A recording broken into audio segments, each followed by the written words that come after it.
Batismo em nome de uma trindade. Onde surgiu a expressão em nome do Pai, do Filho e do Espírito Santo? Você pode nos dizer, está nas Bíblias? Mas será que está mesmo? Essa expressão aparece no livro de Mateus.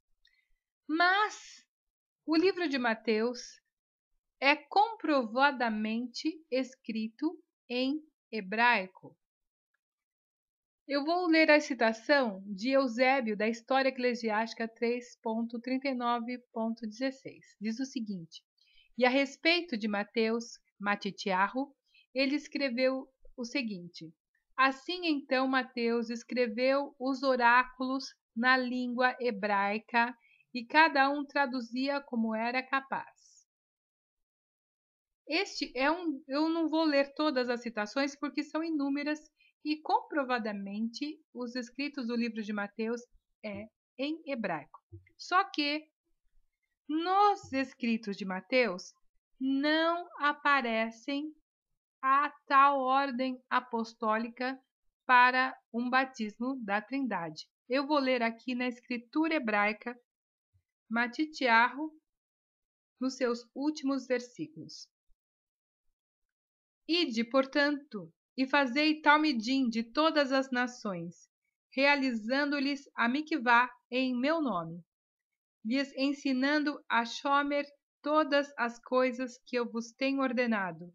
E eu estou convosco sempre, até a consumação do Olam Hazed. Amém.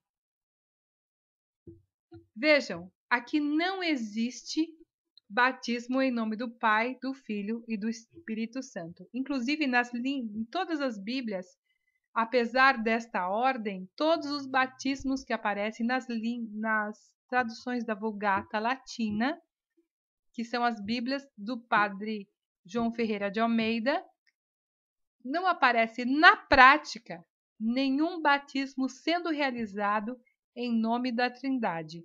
Lá aparece o termo os batismos em nome de Jesus Cristo, que é Yahushua HaMashiach, lógico.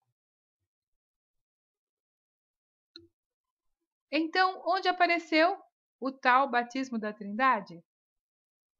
Na Enciclopédia Católica de 1913, nós vemos: aqui o católico reconhece que o batismo foi mudado pela Igreja Católica. Enciclopédia da Religião, Hastings. Vou ler um trecho. O uso da fórmula trinitariana de nenhuma forma foi sugerida pela história da Igreja primitiva. O batismo foi sempre em nome do Senhor Jesus até o tempo do Marte Justino, quando a fórmula da Trindade foi usada. E no livro Bible Catechism, eles comprovam o que eu estou lhe dizendo, num trecho que diz assim: unicamente no século IV, a fórmula em nome do Pai, do Filho e do Espírito Santo tornou-se uma prática costumeira.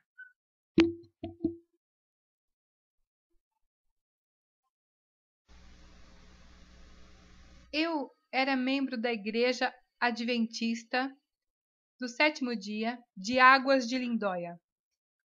Um pouco antes de ser banida como herege, eles enviaram um doutor em divindade para a igreja, fazendo algumas semanas de oração e palestra de uma forma bem enfática, catequizando os membros para que não aceitassem este rumor que havia saído de um grupo na minha casa com 3 pessoas. Então, veio o doutor em divindade para explicar, afinal, o que seria o Espírito Santo. No início do seu sermão, ele passou 15 minutos falando dos dissidentes. Depois, de uma forma nada amigável, diga-se de passagem. Depois, para provar que o Espírito Santo é uma pessoa, Ele fez uma comparação com o seguinte exemplo: um gato é uma pessoa? Não, mas um gato é um animal. Ficou meio confuso começou meio confuso a tal explanação, mas foi assim até o final do sermão, com os versículos costumeiros de que forçando as pessoas pensarem em Espírito Santo como pessoa. Na parte da tarde, ele falou que afinal iria explicar como o Espírito Santo estaria nos céus. E ele usou o trecho de Apocalipse 21, quando então me mostrou o rio da água da vida, brilhante como cristal, que sai do trono de Yahvé e do Cordeiro.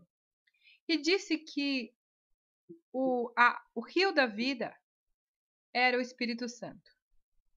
Ora, ele passou a manhã inteira tentando provar que o Espírito Santo era uma pessoa. E ao final, com chave de ouro, ele remata com enfim, né, na nova terra, todos irão comprovar que o Espírito Santo é uma pessoa. Mas ao invés de ser uma pessoa, ele vira líquido, vira o rio da água da vida. Portanto, Espírito do Santo como pomba. Eu não gosto nem de pensar nessa ideia de um ser celestial sendo transformado em uma ave. Na realidade, o que aconteceu ali foi raios que vinham do trono do Pai, e esta luz tinha uma forma de pomba, e esta luz banhou, ungiu o Machia, se tornando dali em diante Machia, ungido de Iá. Não era ungido do Espírito Santo, mas ungido de Iá, com a luz que banhou seu corpo, e a luz, ao descer, veio em forma de pomba. Nós falamos aqui sobre o Consolador, que não existe outro Consolador a não ser Yahushua HaMashiach. Não existe outro intercessor, outro mediador entre Yahvé e o homem a não ser Yahushua HaMashiach, homem. Nós lemos no livro História da Redenção que Lúcifer no céu, antes da sua rebelião, foi um elevado anjo e exaltado, o primeiro em honra depois do amado filho de Yah. O primeiro em honra depois do amado filho não é Espírito Santo, era Lúcifer. O primeiro em honra é o Abba, o Altíssimo, o soberano Yahvé. O segundo em honra é o seu amado filho, Yahushua HaMashiach. E o terceiro na hierarquia era Lúcifer, que naquela reunião, naquela ocasião, apenas naquela ocasião, o pai fez saber por sua própria decisão que o filho deveria ser considerado igual a ele, considerado sim, na forma que assim, em qualquer lugar que o filho estivesse, seria como se o pai estivesse, como a presença do próprio pai. E também a palavra do filho deveria ser obedecida tão prontamente como a palavra do seu pai. Nesse sentido, havia igualdade, uma igualdade de representação, o que ocasionou inveja no coração de Lúcifer, porque ele gostaria, por ser o anjo mais exaltado, mais lindo dos céus, ele gostaria que nessa ocasião, nessa convocação que foi feita, não fosse Yahushua HaMashiach, o filho, sendo exaltado como em igualdade ao soberano Yahvé, mas que fosse ele junto também. O filho é gerado do pai, é assim que apresenta as escrituras, o filho unigênito, porque Yahvé amou o mundo de tal maneira que deu seu filho unigênito, único gerado, não é criado, e sim gerado. E sim, ele participou ali foi comunicado, inclusive, que o seu filho deveria trabalhar em união com ele na projetada criação da terra. E na criação da terra estava presente o sopro de Yahvé, pairando sobre as águas, o vento de Yahvé, o poder de Yahvé pairando sobre as águas. Isto é uma tradução que podemos ver amplamente comprovada também. Doutrinas de demônios, pastor Samuel Ramos. Doutrinas de demônios são doutrinas contrárias à verdade. E a verdade é clara, é transparente e é comprovada. Ela não é baseada em falsificações e nem em fábulas humanas. Só que essas verdades estavam escondidas por anos, porque a mente das pessoas foram formatadas a aceitar uma verdade imposta por Roma. Roma, sim, é a mãe das prostituições.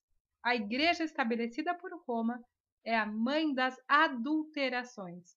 E isso nós podemos ver claramente. Cremos sim no Ruach Kadosh. É lógico que cremos. Não é totalmente errado e equivocado dizer que há um grupo que não crê no Espírito Santo. Nós cremos sim. E é claro que ele existe, e por ele toda este caminho, essa direção, esta influência em estudar, em mover-nos a falar, é realizada. É própria obra do Ruach Kadosh, de Yahvé e de Yahushua, estarmos estudando essas coisas tais como elas são. Eu já vi muitas pessoas subirem nos púlpitos da Igreja Adventista bravamente falar contra os dissidentes, serem sem educação contra as pessoas que pensam diferente. Num assunto que própria Ellen White diz que não há conclusão em tais mistérios demasiado complicados para que a mente humana possa compreender. Nós entendemos, sim, o Ruach HaKadosh como força, poder, influência, luz, de forma visível, apresentado como luz no batismo, na forma do Pentecoste como fogo, com línguas de fogo visível. Sim, compreendemos dessa forma, mas explicar completamente só um dia nos chamais. Chamai significa céus.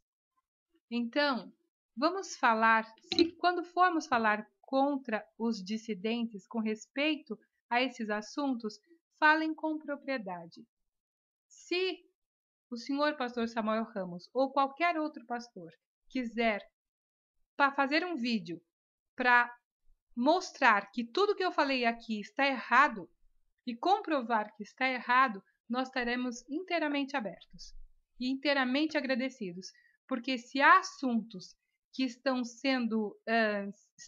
controvertidos, a atitude recomendada deve ser analisar este assunto com ponderação, oração e estudo, comprovação, e não brigar. Eu fui proibida de falar com qualquer membro. O pastor chegou no início de ano, na igreja adventista, me chamou e falou: você está proibida de visitar qualquer membro aqui. Não se teme a verdade. Não se deve ter medo da verdade, porque quando o erro aparece, quanto mais ele é exposto, mais se vê as suas falhas. E quando a verdade aparece e quando é exposta, mais se vê a sua evidência. Não temos medo da verdade. Temos medo, sim, da mentira. E todas as vezes que forem falar contra os dissidentes ou contra essa verdade, falem claramente. Primeiro estudem o que os dissidentes estudaram para que possam falar a respeito dela. Fica mais claro, fica mais justo, fica mais bonito.